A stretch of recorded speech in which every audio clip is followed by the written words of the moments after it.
네, 손인사까지. 네. 네. 2026년 새해가 밝았습니다. 주보를 꼼꼼히 보신 분들은 뭐 금방 아시겠지만 올해 교회의 목표를 온 오프라인 모임으로 계속 성장하며 복음을 전하는 공동체, 복음 전하는 공동체로 세웠습니다. 지금까지도 이렇게 해왔는데 더 분명히 하고자 우리는 이렇게 모이고 있고 이런 방향으로 가고 있습니다라는 사실을 더 분명히 하고자 주보에 이렇게 실었습니다. 우리의 성장은 계속되어야 합니다. 그리스도의 장성한 분량에 이르기까지. 그 분량에 이르지 못한 분들은 성장을 게을리해서는 안 된다는 뜻입니다. 그리고 우리가 존재하는 이유, 교회가 존재하는 이유를 잊어버려서도 안 될 것입니다. 그냥 우리만 잘 먹고 잘 살려고 교회로 부름받은 것이 아니고 교회로 존재하는 것이 아닙니다. 얼마 전에 우리가 묵상했던 미가서를 통해서도 이 사실을 우리가 확인한 바 있습니다. 복음을 전해서 우리처럼 다른 분들도 참 생명이 무엇인지를 알게 하고 하나님의 자녀가 되는 복을 누리게 하는 것, 그것이 우리가 존재하는 이유라는 사실을 잘 기억하면 좋겠습니다. 이스라엘이 그 사실을 기억하지 못했기 때문에 사실은 멸망에 이른 것이거든요. 물론 이 말은 당장 우리 교회에 누군가를 데리고 와야 된다라는 것이 아니고요. 여차하면 복음 전할 준비가 되어 있어야 한다는 것이고 누군가에게는 복음을 전하고 있는 중이어야 된다라는 것입니다. 말로든 친절한 태도든 삶으로든 말이죠. 성장도 하고 복음 전하는 일도 하기 위해서는 자꾸 모여서 작당을 해야 되는데 우리 각자의 처지와 형편이 다르고 다들 바쁘기 때문에 오프라인만 고집할 수 없는 그런 형편입니다. 당장 일주일에 2번 모이는 것도 지난주에 보니까 좀 힘들어 하시더라고요. 다행히 온라인을 활용할 수 있는 시대이기 때문에 온라인도 잘 활용해서 우리 각자가 교회의 사명, 그리스도인의 사명을 이루어가는데 적극적으로 동참할 수 있으면 좋을 것 같습니다. 그게 그리스도인으로 사는 것이거든요. 시대가 정말 놀라운 속도로 변하고 있습니다.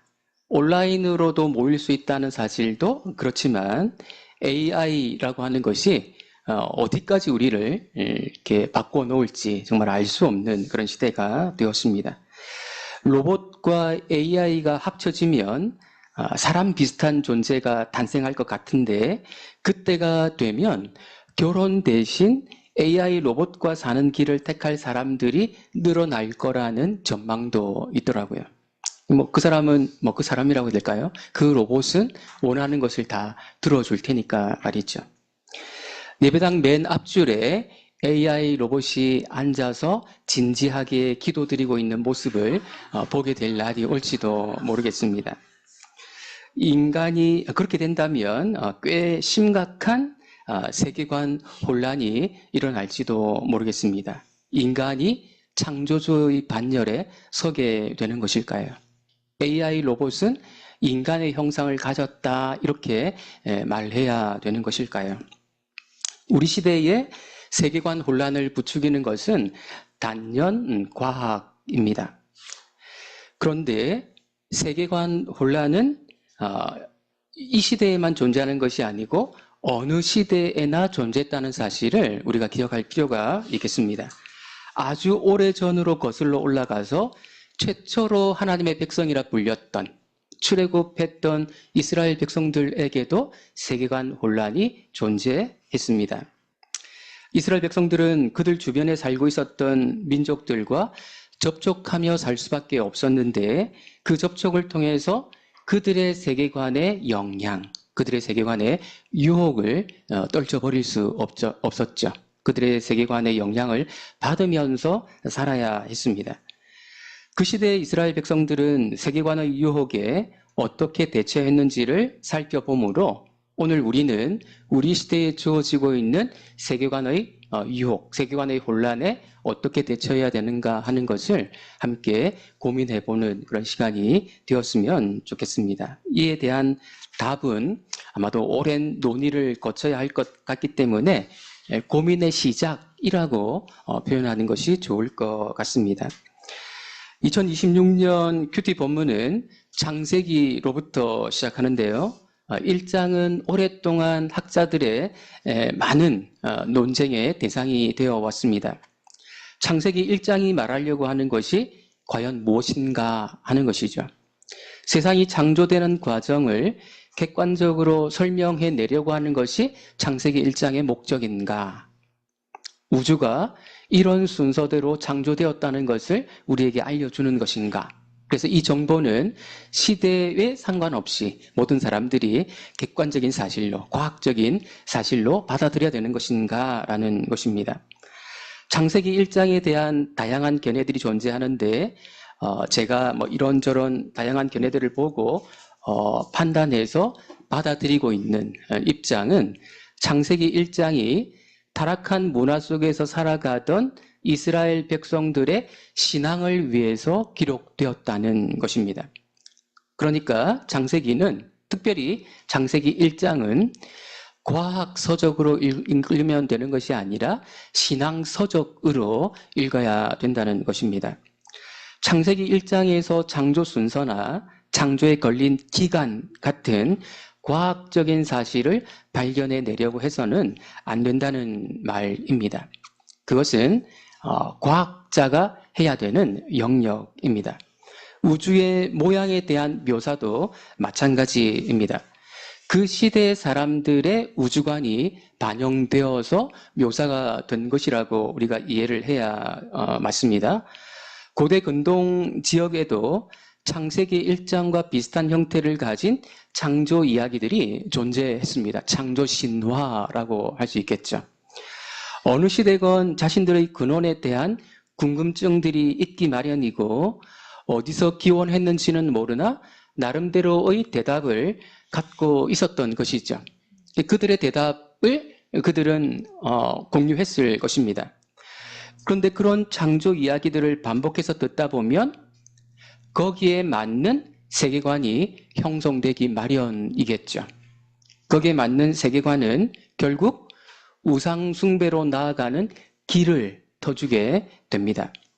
해를 신으로 섬기게 되고 달과 별을 모시게 되는 것이죠. 그래서 어떤 이야기를 듣느냐, 어떤 이야기를 반복해서 듣느냐 하는 것은 우리에게 매우 중요한 문제라고 말할 수 있습니다. 창세기 1장의 목적은 고대 근동에 퍼져 있던 잘못된 창조 이야기들, 잘못된 창조 신화들을 의도적으로 반박하려는 그런 의도를 갖고 있습니다. 그래서 비슷한 이야기처럼 들리는데 잘 따져보면서 자세히 읽으면 완전히 다른 그런 이야기를 우리에게 들려주고 있는 것이죠. 그렇게 함으로써 하나님과 우리 자신과 세상에 대해 올바른 시각을 갖게 하려는 것입니다. 이를테면 조금 전에 말씀드린 것처럼 고대 근동 지역에서 해와 달과 별들은 신으로 섬겨지곤 했었죠. 해와 달이 기후에 영향을 미쳐서 풍년을 주기도 하고 흉년을 주기도 했기 때문에 그랬을 것입니다. 그런데 창세기 1장은 해를 의도적으로 큰 광명체라 부르고 달을 작은 광명체라고 부름으로써 해와 달은 신이 아니고 빛을 내는 물체에 불과하다는 사실을 또는 그 시각을 갖게 해주는 것이죠. 신으로 해와 달을 섬긴다고 하는 것은 상상도 할 수 없는 것입니다. 그것들은 그저 광명체에 불과한 것이거든요. 그것뿐만이 아니라 하나님은 그 시대 신들과 어떻게 다른지, 인간은 어떤 존재인지, 세상과의 관계는 어떠해야 하는지에 대한 시각, 곧 세계관을 형성시켜 주고 있습니다. 창세기 1장은 이런 것들을, 이런 작업들을 우리에게 하고 있는 것이죠. 오늘은 6째 날에 있었던 창조 이야기를 살펴보면서 하나님의 백성들이 가져야 할 세계관이 어떠해야 되는지를 한번 정리해 보려고 합니다. 여섯째 날은 우리와 가족같이 지내는 반려견, 반려묘가 창조되는 것으로 시작되는데요. 24절, 25절 말씀 우리 다시 한번 같이 읽어보겠습니다. 하나님이 이르시되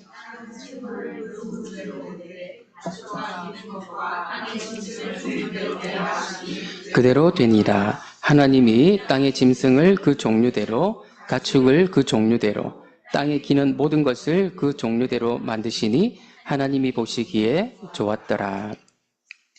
여섯째 날에는 동물이 창조되었는데 동물이 세 부류로 구분이 됩니다. 가축과 기는 것과 땅의 짐승. 가축은 땅의 짐승과 구분되는데 가축은 주로 길들여질 수 있는 동물을 가리키고 땅의 짐승은 야생동물을 가리키는 것으로 보입니다. 그러니까 하나님은 처음부터 사람과 좀 더 가까이 지낼 수 있는 동물을 만드셨고 또 그렇지 않은 동물도 만드셔서 그것들을 구분하신 것으로 보입니다. 기는 것은 곤충처럼 느껴질 수 있는데 파충류를 가리킵니다. 도마뱀이나 뱀 같은 이런 파충류가 여기 기는 것에 해당이 됩니다. 흔치는 않지만 이런 파충류를 반려동물로 키우는 사람들도 있죠. 그런데 물리지 않도록 매우 조심해야 될 필요가 있습니다. 원래 하나님이 가축으로 만드신 게 부류가 아니기 때문에 매우 조심할 필요가 있죠. 여기서 중요한 단어는 그대로 되니라 라는 단어입니다. 그대로 되니라. 이미 앞날에서도 나왔던 그런 단어입니다.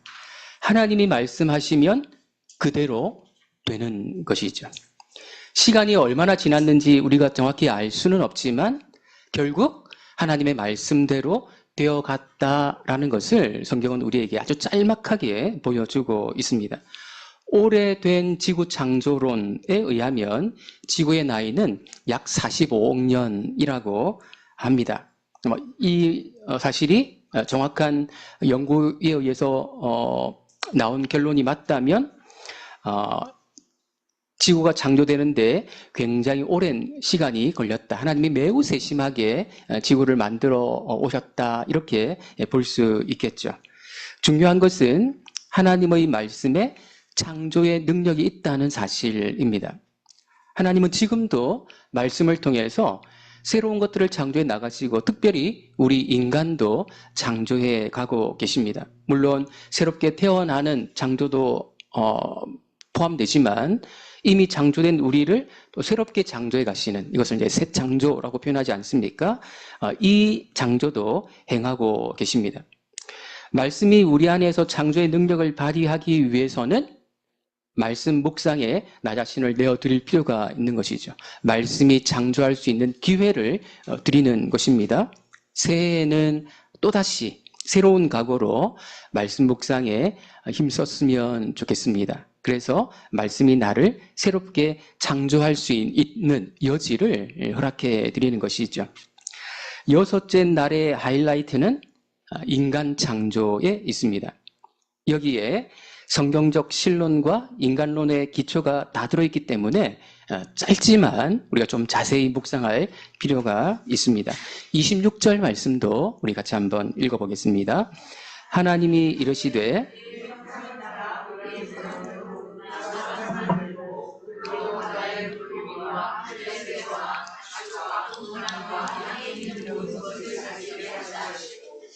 하나님이 갑자기 1인칭 복수대명사 우리로 지칭이 되고 있습니다. 창세기를 기록한 모세는 이미 삼위일체 신학을 알고 있었던 것일까요? 그렇지 않았을 가능성이 훨씬 크기 때문에 이것을 설명해 내려는 시도들이 오랫동안 있어 왔습니다. 왜 하나님이 우리라고 하는 표현을 썼을까? 모세오경, 창세기를 기록했을 모세는 왜 우리라는 표현을 사용했을까라는 것이죠. 그래서 이 우리를 장엄형 복수, 위엄형의 복수라고 설명하기도 하고 온전함의 복수라고 설명하는 그런 시도도 있습니다. 삼위일체 신학을 몰랐을, 유일신론만 알았을 모세가 복수형 대명사를 썼기 때문에 이것을 설명해 내려는 그런 다양한 시도들이 일어났던 것이죠. 모세가 삼위일체를 알았던 몰랐던 하나님이 스스로를 복수로 표현하신 것은 맞습니다. 설명하기가 쉽지 않기 때문에 장엄면 복수다, 온전함의 복수다 이런 시도들을 했지만 일단 복수라는 사실을 받아들인다면 우리가 이것을 어떻게 설명하는 것이 좋을까요? 그 이유를 어떤 목사님이 이렇게 설명하시는 것을 들은 적이 있는데 꽤 타당해 보여서 제가 그대로 소개를 좀 해보겠습니다. 하나님이 사람을 창조하신 이유가 적어도 자신의 외로움을 달래기 위해서는 아니었다는 것입니다. 하나님은 복수로 지금 우리가 알고 있는 삼위일체로 존재하셨기 때문에 결코 외롭지 않으셨다는 것이죠. 오히려 예수님이 복음서에서 성부 하나님과의 관계에 대해서 어느 정도 묘사하는 부분들을 보면 서로를 깊이 존중하고 사랑하신다는 사실을 알 수 있습니다. 삼위 하나님은 온전히 사랑하는 관계의 원형, 완전한 교제의 원형이라고 말할 수 있습니다. 따라서 하나님은 굳이 인간을 창조하실 필요가 없었지만, 꼭 창조해야 될 필요가 없었지만 사람들이 그 온전한 사랑과 교제에 참여하게 하시려고 인간을 창조하셨다는 것입니다. 우리가 그런 모습으로 서로 간에 온전히 사랑하고 교제할 수 있는 관계를 형성하고 하나님 안에서 그런 사랑과 교제를 누리게 하시려고 우리를 창조하셨다는 것이죠. 26절에서 더 중요한 것은 하나님이 인간을 하나님의 형상을 따라 만드셨다는 것입니다. 하나님의 형상이 무엇일까 하는 것보다 먼저 우리가 좀 정리해야 되는 것은 조금 전에 말씀드린 것처럼 창세기의 창조 이야기는 고대 근동의 잘못된 세계관을 반박하고 있다는 사실입니다. 고대 근동에서는 하나님의 형상, 신의 형상으로 불린 사람들이 있었는데 그 사람들은 특정한 소수의 사람들, 왕, 고위 관료 같은 사람들이었죠. 일반 백성이나 신분이 낮은 노동자들에게 그런 명칭이 사용되지는 않았습니다. 그런데 창세기는 왕이나 고위 관료만이 아니라 모든 인간이 하나님의 형상을 가졌다라고 선언하고 있는 것이죠. 그 시대 사람들에게는 대단히 혁명적인 주장이었을 것입니다. 왕만이 아니라 모든 백성이, 모든 사람들이 하나님과 연결되어 있고 하나님과 연관되어 있다고 말하는 것이니까 말이죠. 이것은 당시 이스라엘을 둘러싼 민족들의 왕 중심 문화에 균열을 가하기에 충분했을 것입니다. 일침을 가했을 것입니다. 특별한 사람이란 없다. 특별한 사람이 있다면 우리 모두가 그렇다라는 것이죠. 그렇다면 하나님의 형상을 따라 지음받았다는 사실은 무엇을 의미하는 것일까요? 이어지는 언급이 그것을 설명하는 것으로 보이는데요. 그들로 바다의 물고기와 하늘의 새와 가축과 온 땅과 땅에 기는 모든 것을 다스리게 하자. 이것이 하나님의 형상을 설명하시는 하나님 자신의 설명이라고 볼 수 있겠습니다. 피조물들인 바다의 물고기와 하늘의 새, 땅의 모든 생물들, 온 땅, 곧 피조세계를 다스리는 것, 그것이 하나님의 형상의 의미라는 것이죠. 하나님의 형상을 따라 지음받았다는 사실은 이 세상에서 하나님의 대리자의 역할을 하는 것을 의미하는 것이다. 이렇게 정리하면 되겠습니다. 다시 말해 하나님이 이 땅에 몸으로 계신다면 하실 것 같은 모습으로 모든 피조물들을 대하는 것이죠. 이것은 지금 우리 시대에서 보면 매우 당연한 일 같은데 그 시대에는 그렇지 않았습니다. 그 시대 사람들은 자연을 다스린다, 자연을 돌본다라기보다는 섬기는 데 익숙했거든요. 하나님은 출애굽한 이스라엘 백성들에게 이 사실을 가르쳐 주심으로 주변 민족들과는 다른 방식으로 세상을 대하게 하신 것입니다. 이것은 우리 시대에도 여전히 적용 가능한데요. 사람들은 돈을 섬긴다고 말하지 않지만 사실은 돈을 섬기고 있습니다. 그것만 있으면 뭐든지 할 수 있으니까요. 돈 없이 살 수 없는 것은 맞지만 우리는 돈을 잘 관리해야 하고 잘 다스려야 되는 그런 위치에 있다는 사실을 잊지 말아야 할 것입니다. 하나님의 형상과 관련해서 또 한 가지 짚고 넘어가야 할 것이 있습니다. 우리 27절 말씀도 다시 한번 같이 읽어보겠습니다. 하나님이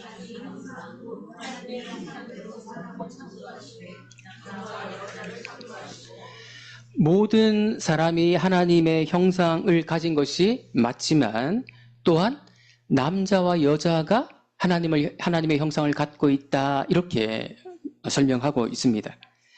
남자와 여자는 서로 많이 다르죠. 남자도 많이 다르고 여자도 서로 많이 다르지만 남자와 여자는 특별히 서로 많이 다릅니다.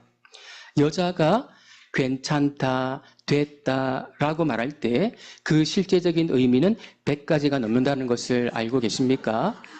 우리 남자들은 평생에 걸쳐서 배워갈 필요가 있죠. 하나님의 형상이라고 하는 것은 늘 고정되어 있는 것이 아니고 좀 흐려질 수도 있고 더 선명해질 수도 있는 어떤 것인데 서로 다름을 인정하고 함께하는 가운데 하나님의 형상이 더 선명하게 드러날 수 있다는 것입니다. 삼위의 하나님이 그렇게 존재하시기 때문이죠. 아까 말씀드린 대로 복수로 존재하고 계시기 때문에 관계를 맺으면서 존재하고 계시기 때문에 사람들도 온전한 관계를 형성할 때 그 안에 하나님의 형상이 더 선명하게 드러날 수 있습니다. 고대 근동의 민족들은 상대를 지배하고 피라미드의 꼭대기에 올라감으로써 신의 형상에 더 가까워질 수 있다고 생각했을지 모르나 하나님의 백성들은 그래서는 안 된다는 것이죠. 서로를 존중하는 관계 안에서 하나님의 형상이 더 분명해질 수 있다라는 사실을 알려주고 계시고 그것을 기억해야 한다는 것입니다. 하나님은 사람을 하나님의 형상대로 창조하신 후에 그들에게 복을 주십니다. 우리 28절 말씀 같이 읽어보겠습니다. 하나님이 그들에게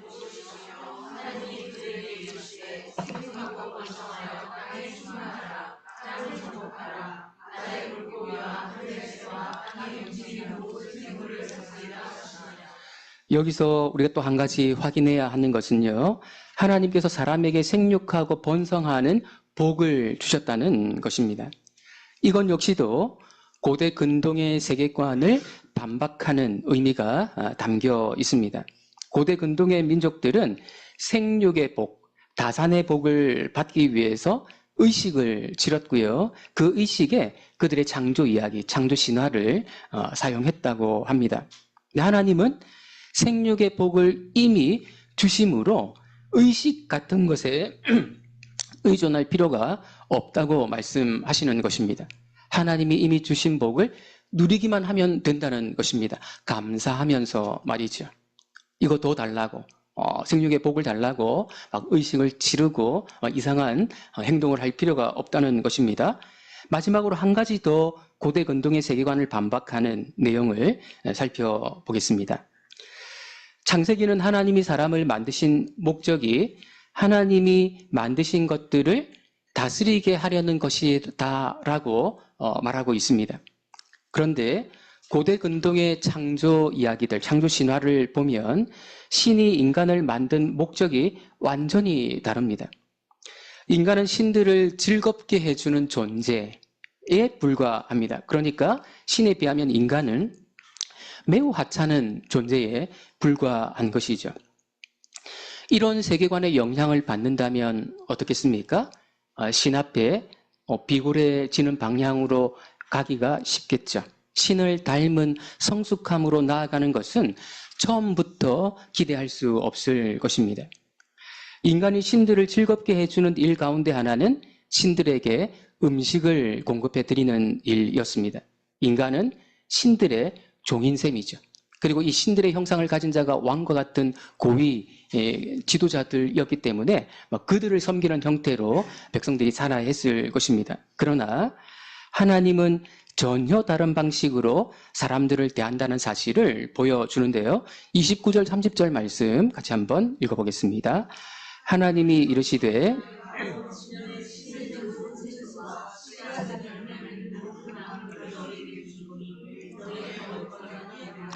또 땅의 모든 짐승과 하늘의 모든 새와 생명이 있어 땅에 기는 모든 것에게는 내가 푸른 풀을 먹을거리로 주노라 하시니 그대로 되니라. 오히려 하나님이 사람들에게 먹을거리를 공급해 주십니다.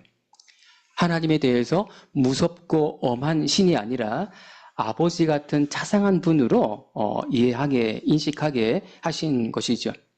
이렇게 해서 여섯째 날에 창조가 마무리됩니다. 창세기 1장이 우리에게 보여주는 세계관을 좀 정리해 보겠습니다. 먼저 하나님은 어떤 분이십니까? 만물의 원천이시죠. 창조주로서 만물과 특별한 관계를 맺으시면서 만물과 구별되십니다. 말씀으로 만물을 창조하셨다라는 사실은 창조주와 피조물을 근본적으로 구분시켜 줍니다. 창조세계, 이를테면 해와 달 같은 창조세계에 신성이 스며들어 있다라고 볼 수 없는 것이죠. 만약에 신이 해와 달을 막 만지면서 이렇게 만드셨다면 그럴 수도 있겠다고 생각할 수 있는데 말씀으로 만드셨기 때문에 그렇게 볼 수 없다는 것입니다. 무엇보다도 이 사실은 전 세계가 우리가 눈으로 보는 모든 세계가 하나님께 속해 있음을 드러내 줍니다. 물론 여기에는 시간도 포함이 됩니다. 다르게 표현하면 하나님께 속하지 않은 것은 아무것도 없는 것이죠. 이 사실은 우리에게 믿음을 요구합니다. 하나님이 말씀으로 세상을, 시간과 공간을, 모든 것을 창조하셨다는 사실을 무엇으로 증명할 수 있겠습니까?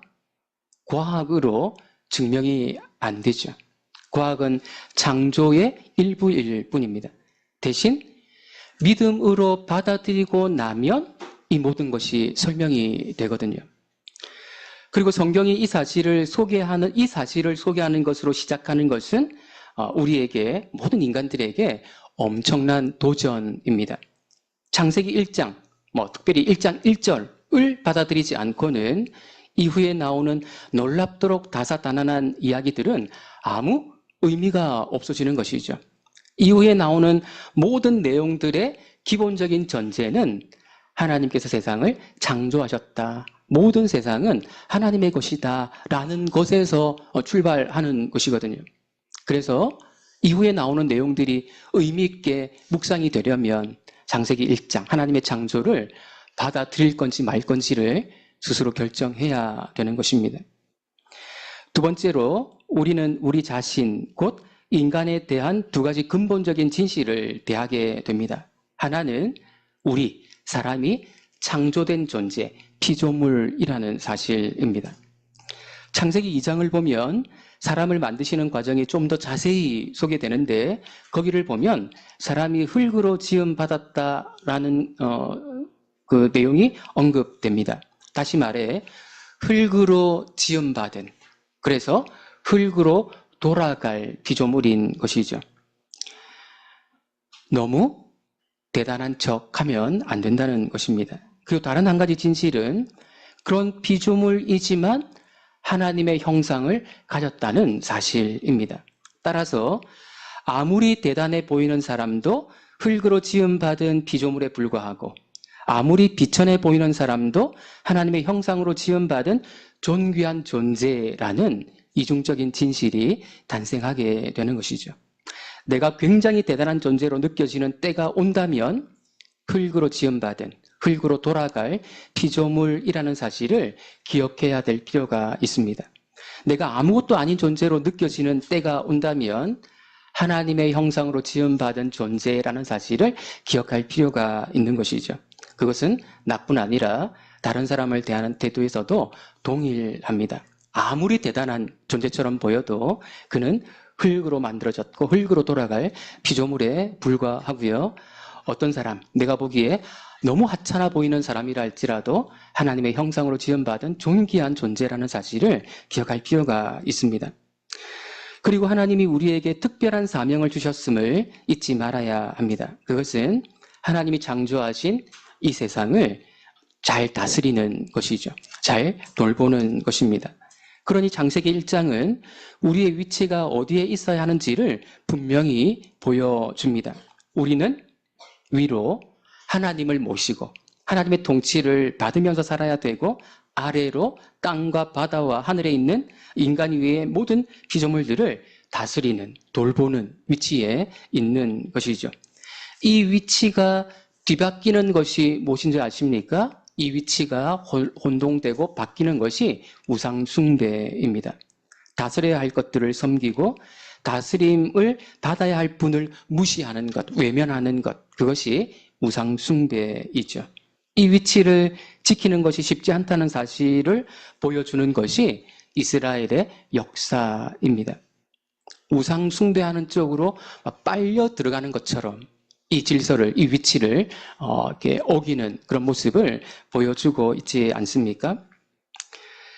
지난 주일에 성도님들과 함께 김밥과 치킨을 먹으면서 이런저런 이야기들을 나눴습니다. 지난주에 못 오신 분들은 김밥만 먹은 줄로 아시겠지만 덕분에 치킨을 아주 풍성하게 먹을 수 있었습니다. 10년 안에 택시 운전기사 없는 택시가 다닐 거다. 하늘을 나는 드론 택시를 보게 될 거다. 이런 이야기들을 주고받았습니다. AI 로봇이 반려동물처럼 함께하게 될 날이 올지도 모르겠습니다. 그럼에도 불구하고 이 영역은 세상의 영역이고 우리 인간이 다스려야 하는, 돌봐야 되는 영역임이 분명합니다. 인간이 세상을 다스릴 때 목표해야 하는 것이 있는데, 그것은 하나님의 명성이 높아지게 하는 것입니다. 그것이 우리가 하나님의 형상으로 지음받은 이유 중에 하나이니까요. 다시 말해서 하나님이 영광 받으시는 것을 목표로 해서 창조세계를, 피조세계를 돌보고 다스리고 관리해야 한다는 것입니다. 돈을 잘 사용하는 목표도 하나님이 영광 받으시는 것과 일치되게 하는 쪽으로 하면 되는 것이죠. N.T. 라이트라고 하는 유명한 신학자가 있습니다. 그분이 혁명이 시작된 날이라는 제법 두꺼운 책을 쓰셨는데, 십자가의 의미를 좀 새롭게 설명하신 그런 책입니다. 그 책에서 죄를 조금 다른 각도에서 정의를 하셨는데요. 단순히 도덕적인 잘못이 죄가 아니라 하나님의 대리 통치자로서의 우리의 위치와 사명을 망각하는 것이 죄다, 이렇게 정의를 하셨습니다. 그리고 그렇게 된 결과로 나타나는 모습이 우상숭배라는 것이죠. 따라서 예수님이 십자가를 지신 이유는 단순히 우리의 도덕적인 잘못을 용서해 주시려는 정도가 아니라 우리의 위치와 사명을 제자리로 돌려놓으시려는 것이라는 사실입니다. 그래서 십자가를 혁명이 시작된 날이라는 용어로 책 제목을 바꿀 정도로 십자가의 의미를 새롭게 설명하십니다.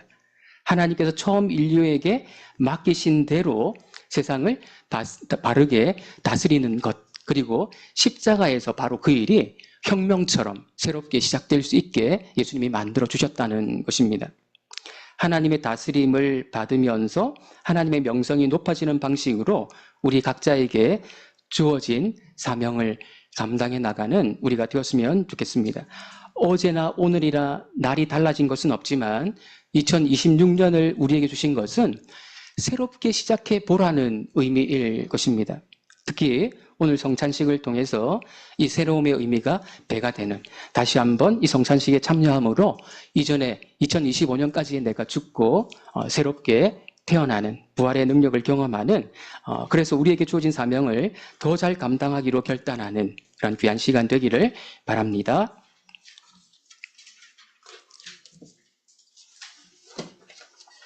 우리 다 같이 229장 1절에서 3절 먼저 찬양 드림으로 평찬식을 진행하겠습니다. 229장입니다.